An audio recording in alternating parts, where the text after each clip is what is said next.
Hey everyone, Gunther's back, talking about baseball today and how appropriate that is. Today is the start of spring training, officially. Pitchers and catchers report. Uh, why do I like that? Just the term, pitchers and catchers report. You can kind of smell it coming. That game is coming back. It starts in the spring, carries through the summer, and ends in October. You know, it started spring training in Arkansas back in, I think about 1896. I think around 1886 or 96. Started with the Chicago White Sox. Cap Anson brought his team to Arkansas to get out of the cold of the winter. And it stayed there for a few years. Teams started to graduate down there. Back then, there was only 8 teams in each league, not like it is now. And all of a sudden, they said, hey, what about Florida? So they started to migrate down to Florida. Now, the first teams to go down to Florida were the Philadelphia Phillies. And they started the Grapefruit League. That was the name of the spring training rites of spring down there was called the Grapefruit League, and it carried on for the 2 months, the 3 months after pitchers and catchers reported.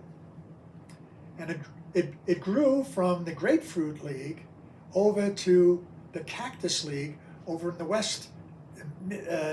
western states, Arizona, around by Phoenix. The first teams there were the Cleveland Indians. Gabe Paul brought them there in around 46, actually, right after the war. He wanted he wanted to go to a place that wasn't filled with teams yet. Florida was getting filled up at that time. So let's start in Arizona. So you had the Grapefruit League in Florida and the start of the Cactus League in Arizona. And now we've got, 32 teams. Big difference from the original 16 teams, the National and American League. And between Arizona and Florida, we've got spring training. Why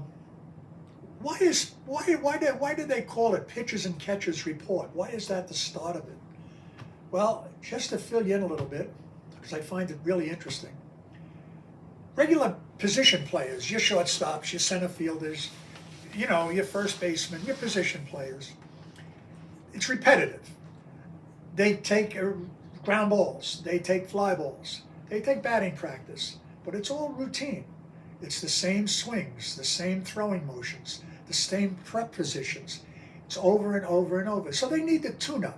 They'll do a few weeks, maybe a month, spring training, play a few exhibition games, and they get warmed up for the opening day up north. But pitchers and catchers, they're kind of unique. A pitcher just can't come down after a long winter and go to 2 weeks of spring training, 3 weeks, and say, okay, I'm ready. Because pitching isn't that repetitive. Good pitchers are only as good as their stuff. And what I mean by stuff, how the fastball moves, how the curveball breaks, how the slider slides, how the knuckleball knuckles.